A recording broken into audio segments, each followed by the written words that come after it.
बिस्मिल्लाहिर्रहमानिर्रहीम। अस्सलाम वालेकुम नाज़रीन, आप यूट्यूब चैनल देख रहे हैं। मैं इमरान ख़ान हूँ। मैं ये वीडियो रिकॉर्ड कर रहा हूँ सुबह के 5 बजे, यानी अभी जब आप वीडियो सुन रहे हैं तो चंद घंटे पहले मैंने रिकॉर्ड किया। सारी रात में जितनी भी डेवलपमेंट्स हुई वो सारी मैं आपके सामने रख देता हूँ। आईनी तरमीम गुज़िश्ता रात हुकूमत हर हाल में करना चाहती थी। छुट्टी वाला दिन था और हुकूमत को इस बात का ख़दशा था कि अगर छुट्टी वाला दिन निकल गया तो अगले दिन अदालतें खुल जाएंगी। मैंने आपको ये बताया भी कि इंसानी हकूक़ की बदतरीन पामालियाँ की जा रही हैं इस आईनी तरमीम के लिए। कोई भी कानून जो है उसको, यानी अदालत बाकी मामलात में जैसे जा सकती है, कई मामलात में नहीं भी जाती, लेकिन जहाँ पे इंसानी हकूक़ का मामला आता है, फंडामेंटल राइट्स का मामला आता है, वहाँ पे अदालत ज़रूर इंटरफेयर कर सकती है। और ये मामला अब फंडामेंटल राइट्स का है। ये तरमीम जाके उनके साथ जुड़ गई है। तो पाकिस्तान तहरीक इंसाफ ने मेरे मुताबिक अभी जब मैं वीलॉग कर रहा हूँ तो ये फैसला किया है कि वो अदालत में जा रही है। अब वो अदालत में किस तरीके से जा रही है ये एक सीक्रेट है पाकिस्तान तहरीक इंसाफ का, लेकिन मैं आपको, क्योंकि जब तक ये होगा वीलॉग आप सुनेंगे तो मामला बहुत करीब पहुंच चुके होंगे। तो ये एक हाई कोर्ट में जाएंगे, फिर सुप्रीम कोर्ट में जाएंगे, ये मामला ऐसे चलेगा।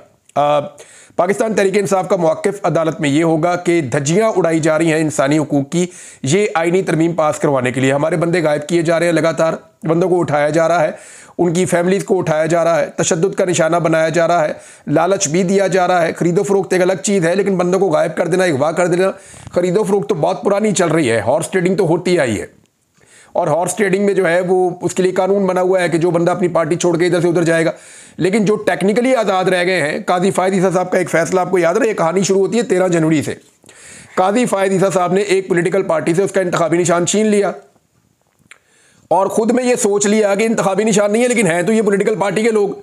लेकिन इलेक्शन कमीशन ने उसकी गलत तशरीह करके, बकौल कादी साहब के, इलेक्शन कमीशन कहता है नहीं जी नहीं, कादी साहब भी यही सोच रहे थे, हम भी यही सोच रहे थे, लेकिन कादी साहब कह रहे हैं कि इलेक्शन कमीशन ने गलत तशरीह करके उसकी वो पार्टी खत्म कर दी। और जब पार्टी खत्म कर दी तो वो सारे बेचारे आज़ाद हो गए। अब उन्हीं आज़ाद के अंदर से बंदे जो हैं वो काबू किए जा रहे हैं। वो जो सारे पाकिस्तान तहरीक इंसाफ का वोट लेकर आए हैं, वो सारे बंदे काबू करके अब कोशिश की जा रही है कि वोट हासिल किए जाएं और 2/3 अक्सरियत हासिल करके तरमीम की जाए। तरमीम के एक्चुअली अंदर कौन सी कुंडी है या तरमीम के अंदर एक्चुअली गेम कौन सा है वो मैं आपको बताता हूं। लेकिन अभी आप ये देखें कि पाकिस्तान तहरीक इंसाफ अदालत जाएगी और कोशिश करेगी कि इस मामले को होल्ड करवाया जाए। और साथ ही तहरीक इंसाफ और फजलुर रहमान साहब की पार्टी वो कह रहे हैं कि कोई आईनी तरमीम का मुसव्वदा तो दें आप हमें।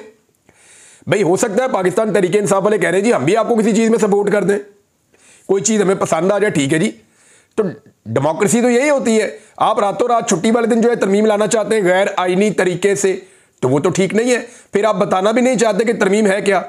फजलुर रहमान साहब के पास गए, उनको क्या बताया? उनको लालच देते रहे, ये भी आपको देते हैं, ये भी आपको देते हैं, ये भी आपको देते हैं, गवर्नर भी आप ले लें, बलूचिस्तान की हुकूमत में बड़ा शेयर ले लें आप, वफाकी हुकूमत में 2 वजारतें अपनी मर्जी की ले लें आप, डिप्टी चेयरमैन सेनेट का भी मैंने सुना है कि वो भी उनको कहा गया। तो फजलुर रहमान साहब को हर तरह की लालच दी गई, लेकिन आईनी तरमीम का मुसव्वदा नहीं दिया गया। उन्हें कहा गया जी चीज़ें आप मांगे, चीज़ें हम आपको देंगे, लेकिन तरमीम क्या करनी है इसके बारे में आप फिक्र ना करें। अब बुनियादी चीज़ें चंद हमने आपको बता दी, बस आप अपने 8 MNAs के और 5 सेनेटर्स के वोट हमें दे दें आंखें बंद करके। अब ये तो एक सियासी खुदकुशी है। तो फजलुर रहमान साहब ने भी आइन का मुसव्वदा वोट तरमीम का मांगा। वजीर कानून जिसने ये बनाना था, वजीर कानून जिनकी निगरानी के अंदर आईनी तरमीम का मुसव्वदा तैयार होना था, उनके मुंह से निकला जी मुझे मिल गया है। और उन्होंने ऐसे बताया जैसे बहुत बड़ा कारनामा हो गया है, उन्हें बड़ी कामयाबी हासिल हो गई है। टीवी चैनल के ऊपर पट्टे चल गए, टिकर्स चल गए टीवी चैनल के ऊपर के वजीर कानून को आईनी तरमीम का मुसव्वदा मौसूल हो गया, वजीर कानून ने इसकी तस्दीक कर दी। ये शर्म वाली बात है कि जिस वजीर कानून को इसका खालिक होना चाहिए था आईनी तरमीम का, उन्हें आईनी तरमीम का मुसव्वदा कहीं और से मिल रहा है। तो इसको जरा आप टेक्निकली देखिए कि एक आईनी तरमीम है जो करना मकसूद है, उसके लिए बंदे उठाए जा रहे हैं। यानी इससे पहले कभी भी आपने देखा कि किसी आईनी तरमीम के लिए बंदे ही चुक लो? कभी आपने देखा कि आईनी तरमीम के लिए बंदों के घर वाले खवातीन ही उठा लो? कभी आपने देखा कि आईनी तरमीम के लिए जो है वो इसको उठाओ उसको उठाओ? और यह मकबूल जान साहब को जेल में बंद किया हुआ है, मेरे ऊपर मुकदमा दर्ज किए हुए हैं। यानी पाकिस्तान में किसी को जीने ही नहीं दे रहे जो आईनी तरमीम के बारे में बात कर रहा है, और लगातार मुकदमे दर्ज करने की और धमकियां दी जा रही हैं। ऐसी आईनी तरमीम तो हमने पाकिस्तान की तारीख में नहीं देखी। यानी इससे पहले यानी मार्शल लॉ तो हमने देखे हैं, लेकिन ऐसी आईनी तरमीम हमने नहीं देखी जिसके लिए बंदे उठाए जा रहे हों। तो क्या काजी फ़ायद ईसा साहब के लिए ये सारा कुछ किया जा सकता है? नहीं नहीं। देखें, काजी फ़ायद ईसा नवाज शरीफ साहब की मजबूरी हो सकते हैं, काजी फायद ईसा नवाज शरीफ साहब को पसंद है, नवाज शरीफ साहब चाहेंगे कि उनको एक्सटेंशन मिले। इस पूरी तरमीम के अंदर बहुत सारी चीज़ें ऐसी हैं जो हुकूमत अपनी मर्जी के लिए डलवा रही है, लेकिन बहुत सारी चीज़ें ऐसी हैं जो एस्टेब्लिशमेंट को सूट करती हैं। तो ये सारी चीज़ें कुछ एस्टेब्लिशमेंट की ख्वाहिश हो सकती है। देखिए, कभी भी किसी कानून साजी के लिए इतनी मारधाड़ नहीं हुई जितनी मारधाड़ हम अब देख रहे हैं, और इस कानून का सिर्फ एक नुक्ता है जहां पे जाके लॉक लगा हुआ है, और कोई लॉक नहीं है। बेशुमार चीज़ें इस कानून के अंदर होती हैं, हो नहीं होती, ना हो, कोई फर्क नहीं पड़ता। एक नुक्ता है कि मुद्दत मुलाजमत में इजाफा करना, यानी ये एक नुक्ता है जो सब चाहते हैं कि ये किया जाए, जिससे मुद्दत मुलाजमत में इजाफा हो जाए।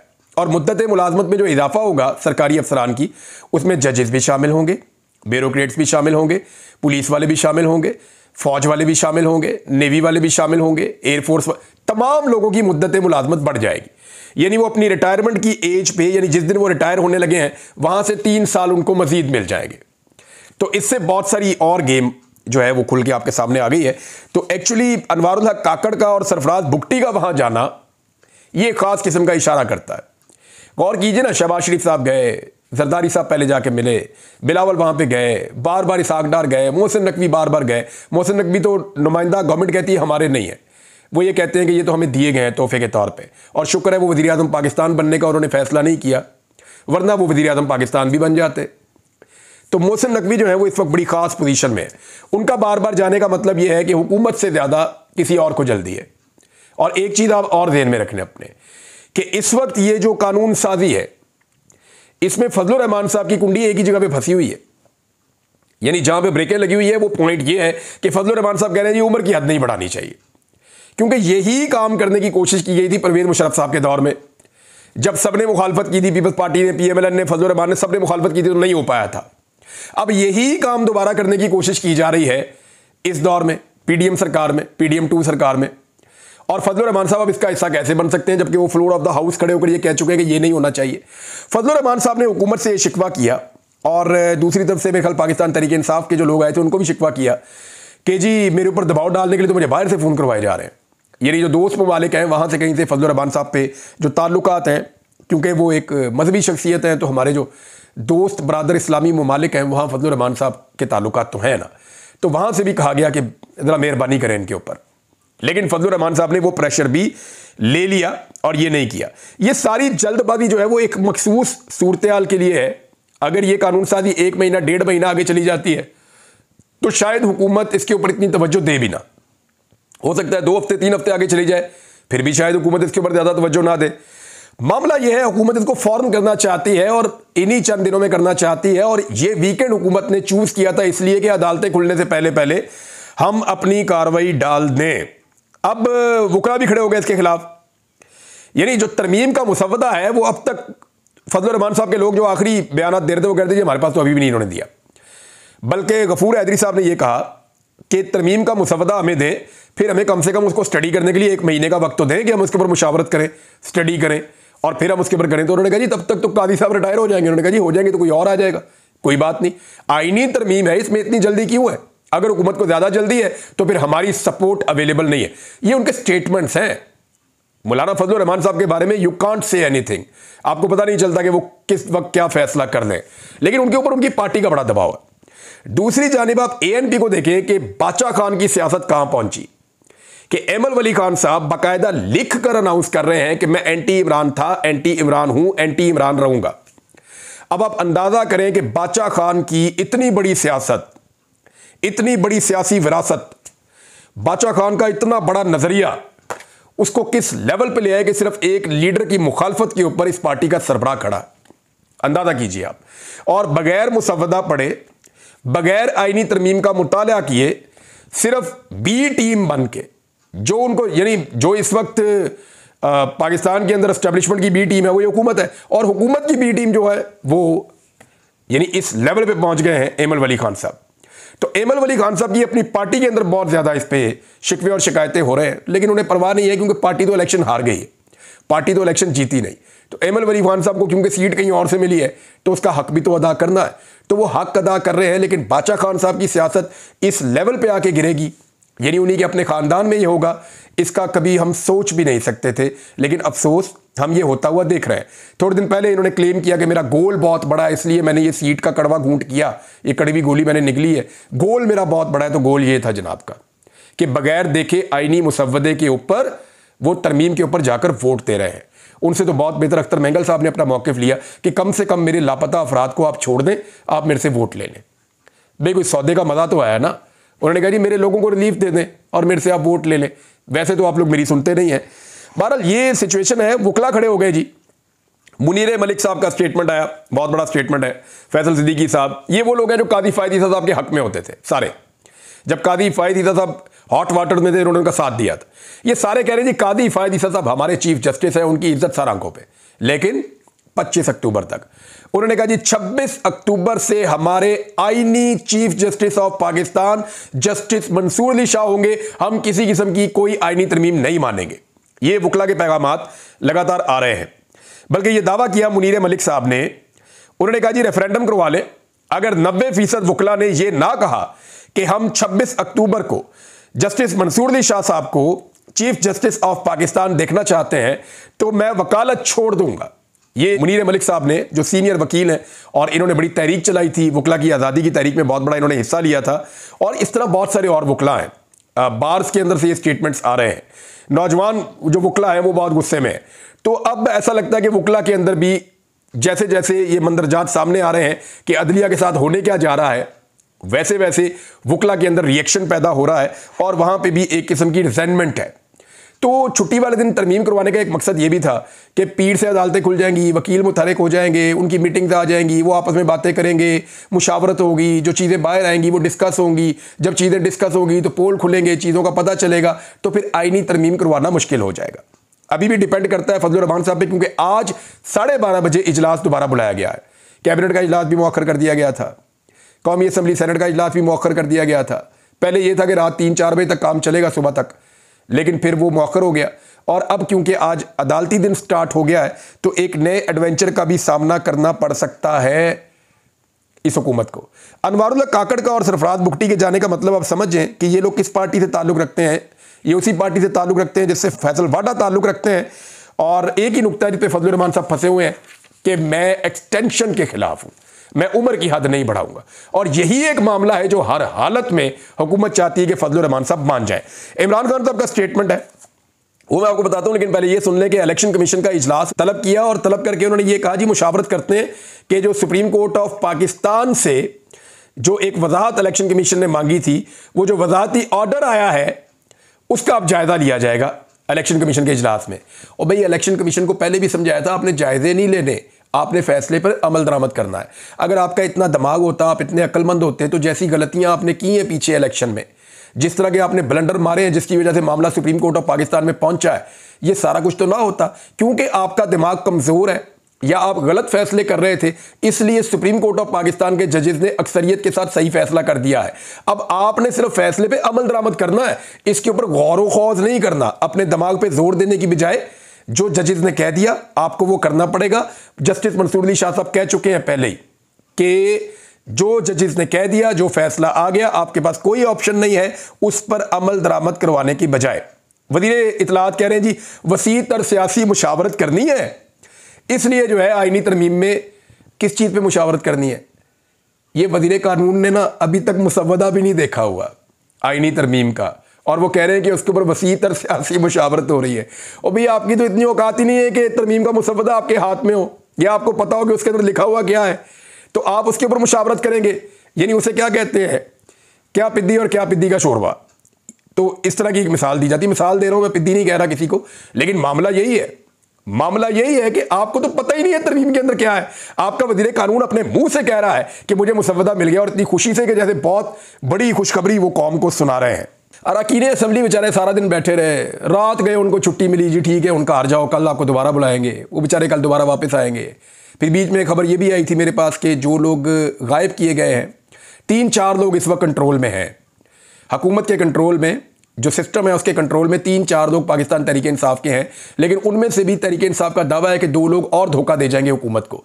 1-2 लोगों पे पीटीआई को शक है कि शायद वो पीटीआई के साथ दगा कर दें, लेकिन बाकी लोगों पे उनको यकीन है कि वो पीटीआई को धोखा नहीं देंगे। अगर हुकूमत के कब्जे में है तब भी नहीं देंगे। जब वो असेंबली के अंदर हमें देखेंगे तो वो फ्लोर के ऊपर से क्रॉस करके हमारे पास आ जाएंगे और आकर हमारे साथ बैठ जाएंगे। उनका ये दावा है। ये पाकिस्तान तहरीक इंसाफ के लोग कह रहे हैं बार बार।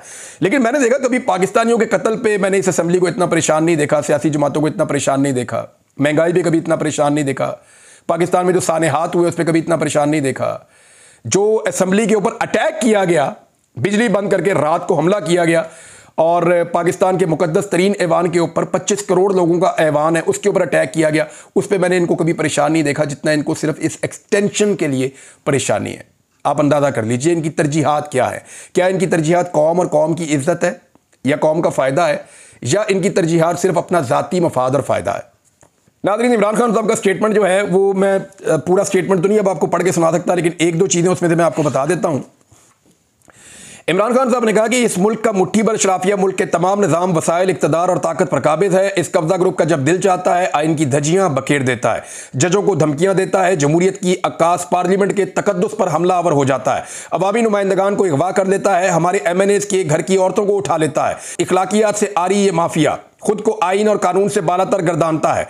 इसी छोटे से तबके, इस अशराफिया ने इस मुल्क को गुलाम बनाकर रखा हुआ है। आज भी अपनी जात के लिए यही सब कुछ किया जा रहा है। सुप्रीम कोर्ट वाहिद इदारा बचा हुआ है, अब इस पर भी हमलावर हो रहे हैं। मुल्क में जुल्म और बर्बरियत का निजाम नाफिज है। तरक्की और ओहदों से नवाजने का पैमाना अदलिया में तहरीक इंसाफ के खिलाफ फैसले और हुकूमत में फस्तायत है। इस बात की 3 मिसालें वाज़ेह हैं। कादी फ़ायद ईसा, मोहसिन नकवी और हुमायूं दिलावर हैं। कादी फ़ायद ईसा ने हमारे ऊपर जुल्म करने वालों को तहफ़्फ़ुज़ दिया, हमसे हमारा इंतखाबी निशान छीना, इंसानी हकूक़ की पामालियों के खिलाफ हमारी दरखास्तें नहीं सुनी। इलेक्शन में धांधली पर साबिक कमिश्नर रावलपिंडी ने चीफ जस्टिस और इलेक्शन कमीशन को जिम्मेदार करार दिया था। अब उसी चीफ जस्टिस को दोबारा मुसल्लत करने के लिए फॉर्म 47 की हुकूमत और उसके हैंडलर्स हर मुमकिन हथकंडा अपना रहे हैं। मेरे पाकिस्तानियों, आज अगर आप कादी फ़ायद ईसा की एक्सटेंशन के खिलाफ ना निकले तो फिर आप हमेशा गुलाम रहेंगे। मोहसिन नकवी ने सबसे ज्यादा जुल्म हम पर किया। जिले शाह को पुलिस ने तशद्दुद करके कत्ल किया, लाश सड़क पर फेंकी और FIR भी मेरे खिलाफ काट दी। हम पर जुल्म करने के एवज मोहसिन नकवी को वज़ीर दाखिला और PCB का चेयरमैन बनाया गया। हुमायूं दिलावर की वजह से मैं और बुशरा बीबी आज गैर कानूनी तौर पर पाबंदे सलासल हैं। इसके एवज हुमायूं दिलावर को अरबों मालियत की जमीन तोहफे में दी गई। खैबर पख्तूनख्वा एंटी करप्शन के पास इसके सारे सबूत मौजूद हैं। अब FIA ने खैबर पख्तूनख्वा एंटी करप्शन पर केस कर दिया है। नवाज शरीफ को उन्होंने दबका कर रोका हुआ है, नहीं तो कब का भाग गया होता। मुझे ये ना बताएं कि किस किस के पैसे और जायदादें बाहर हैं। मुझे ये बताएं कि आज इस मुल्क के जो अरबाब इख्तियार हैं, जो इस निज़ाम के लाडले हैं, इनमें से किसके पैसे और जायदादें मुल्क में हैं। सादुल्लाह बलोच की बीवी और बेटी को उठा लिया गया, इनको शर्म नहीं आती। ये असेंबलियों में घुस गए और पार्लियामेंटेरियंस को पकड़ लिया। ऐसा पहले कभी नहीं हुआ। किसी ने पहले कभी पार्लियामेंट से किसी को गिरफ्तार नहीं किया। पूरी कौम को कहता हूं, आज़ादी बचाने के लिए, स्ट्रीट मूवमेंट के लिए निकलना होगा। हमारी तहरीक जमहूरियत के लिए जहाद है। अदलिया से कहता हूं, कानून की हुक्मरानी के लिए खड़े हो। कानून की हुक्मरानी ना होने की वजह से मुल्क में सरमायाकारी नहीं आ रही। पूरी पार्टी तैयार रहे, सड़कों पर आने का जल्द ऐलान करेंगे। याद रखें, हकीकी आज़ादी के लिए कुर्बानी देना पड़ती है। मैं और मेरी बीवी जेल में है और जेल में रहना हमारे लिए इबादत है। अगर आपको भी जेलें भरनी पड़ती हैं तो इससे दरेग ना करें। अगर आप कुर्बानी नहीं देंगे तो आप और आपकी आने वाली नस्लें गुलाम रहेंगी। अब तक के लिए इतना ही। अपना ख्याल रखिएगा, अपने इस चैनल का भी। अल्लाह हाफिज।